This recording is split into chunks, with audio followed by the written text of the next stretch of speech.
Hey, what's up, studs? It's me, Ryan, here, or MandRproductions, and today we're going to be taking a look at the newly designed Rebel Pilot helmet. This has been a hot topic in the LEGO Star Wars community over the past few months, and I'm here to help settle the debate, or at least give my 2 cents on it. A lot of people are saying that the new helmet sucks, that it's a downgrade from the older Rebel Pilot helmets. I disagree wholeheartedly. I think that the new Rebel helmet is really good, and I have a few reasons why, and it kind of makes sense. So let's go ahead and hop right into things. We're going to start by going through the chronology of what's gone with Rebel Pilots and why the new helmet design is the next step in the evolution of the LEGO Rebel Pilot minifigure. So we're going to start out with the first Rebel Pilots from 1999. They had very simple helmet prints. They had the same exact helmet mold that we've had all the way up until 2018 now for every single Rebel Pilot ever, and they finally changed it obviously in 2018 to these newer versions. But the older versions did start out very simply. There wasn't much printing on top. They didn't have much going on. There was no special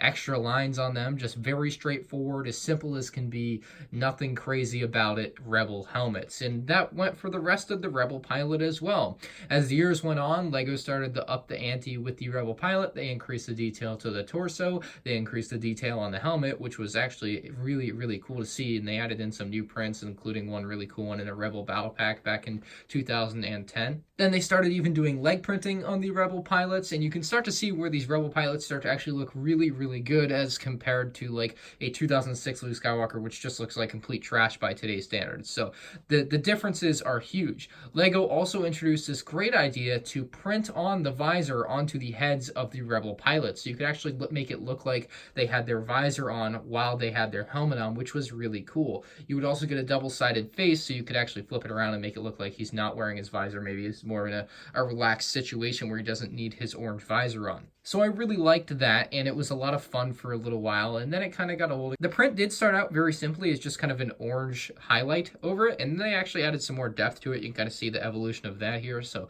LEGO actually did a pretty good job with that. But there comes a point where you can't really add too much more to the minifigure. You can see with these latest Rebel Pilots before the new ones came out, they've got printing on the torso, the legs, the waist, you have printing on the back, you have the visor and the non-visor side of the head, you have an awesome print on the helmet, which is very detailed, but there's not much more you can do from there. And so I think LEGO then decided, hey, we need to redesign this helmet. It's time. It's been almost 20 years since we released this helmet in 1999 for Star Wars, and we think it's time to make a new one. And that's what they did. And I think a big reason for this, or a small reason for this maybe, is that they wanted to upgrade it to be more in line with what they had in other LEGO Star Wars sets. Now let me tell you why. With the new Star Wars movies such as The Force Awakens, The Last Jedi, Rogue One, you have the new Resistance pilots. And in 2015, when the Resistance pilots came out, LEGO gave them all new helmet molds, and they were incredible. There were actually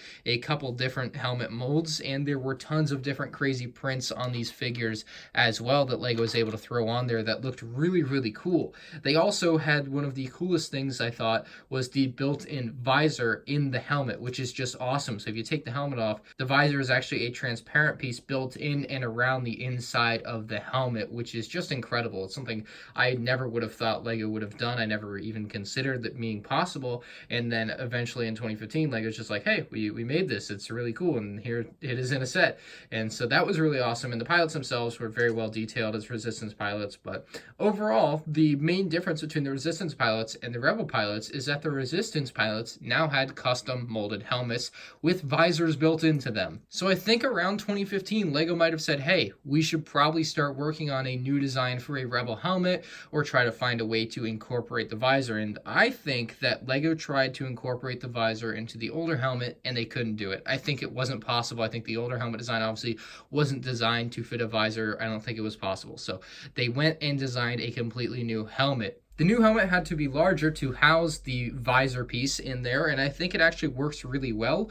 I know a lot of people say the helmet is too large, but I actually think it's quite nice and size accurate to what we see in the movie. Obviously, not everything in LEGO is going to be to scale, but this is as best they could get it for what it was supposed to be.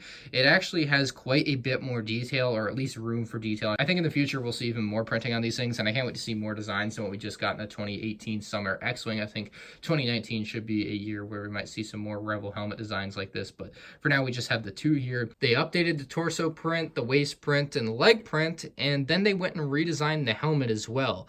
The other good thing about this to me is that it actually preserves the face. It means you don't have to print the visor on the face. I think that's actually a really high upside that a lot of people don't consider. And I think the way LEGO could actually make this seem like a good thing in people's heads is if they were to include the hairpiece for the minifigure. So let's say you have Luke Skywalker here. Well, he doesn't have his hairpiece, he just has his helmet. So if he takes his helmet off, even though the visor isn't printed onto his face, he's still bald, and he's not bald in the movie. So it would make sense if they included a hairpiece for Luke in the set so that kids could switch it out between having the helmet on and having the hairpiece on. Now, I do understand it's a starfighter, like he's supposed to be wearing his helmet the whole time, kind of, but I still think it would be cool to see. So I'm going to give a few definitive answers to some questions you guys might have here. And the first question you guys might have is the helmet too big? The helmet is slightly too big, maybe. It's kind of hard to tell. Like, the helmet is supposed to encompass his entire head. And if you look here at the screenshot from the movie, it actually looks like it's kind of the same size. Again, it's really hard to tell exactly what size they are in the movie because LEGO doesn't scale exactly to a human, but I think it actually has a nice scale to it. I think the original one was made with scale in mind, but not so much as this new one. You can be the judge for yourself looking at it side by side. Vote on the poll right now and let me know if you think the helmet is too big, too small, or just right. To the question of is it ugly or does it suck, I have this to say. When the LEGO Star Wars Episode 7, The Force Awakens sets came out and the Resistance pilots had these new fancy helmets with these new molds and new prints all around, and then of course you had the built-in visor, everyone thought they were the coolest thing ever.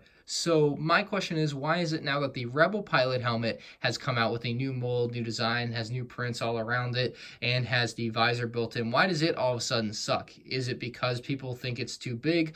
I think the reason that people think it's too big is because the one from 1999 has been around for so long and people are so used to it that they don't want to depart from it. They do not want to leave that design in the dust, but LEGO is moving on from it. It's never coming back. There's no way LEGO will ever release another Luke Skywalker, at least not like a non-special edition one, I should say, without the new helmet mold. I just don't see it happening. I guess maybe in a junior set. I shouldn't say that.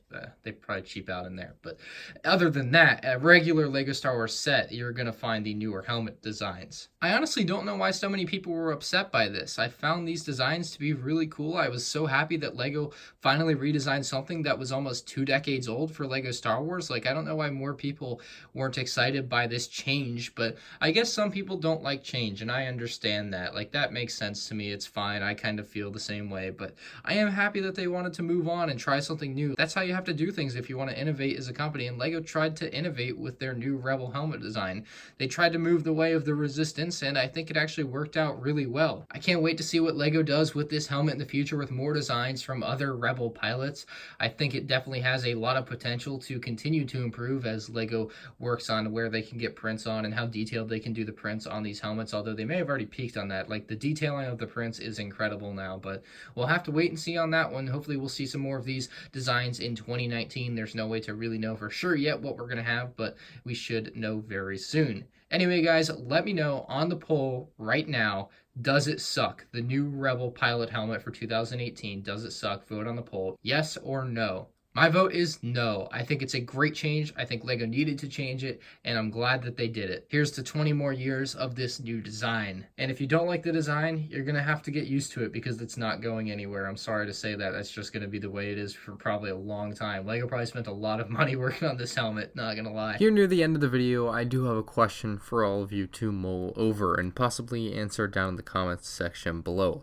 It is, what do you guys think LEGO is going to make a drastic change for LEGO Star Wars next? I personally think if LEGO were to ever make another Clone Wars style clone trooper, and I certainly do think they will do that, that they might completely redesign the helmet. They did it with the Episode 2 clone trooper helmet after their long hiatus of about 10 years, so I could see the Clone Wars helmet being redesigned when LEGO goes back to it. Another thing that's been around for a long time that I think could be redesigned soon, and I would love to see LEGO redesign, is the R2-D2, or more so in general, the astromech droid torso. I think the R2-D2 astromech droid torso should have the third leg added to the bottom. I really do. I think it would make sense for LEGO to go in and add that third leg, whether it be retractable or non-retractable. I think it should be there, at least in some sets, or maybe some special edition things, or maybe in just UCS sets or MBS sets or whatever you want to say there. But I think it would be cool for some astromech droids to have that third leg, or possibly for LEGO to even create one that can move up and down within the astromech droid. Just some food for thought.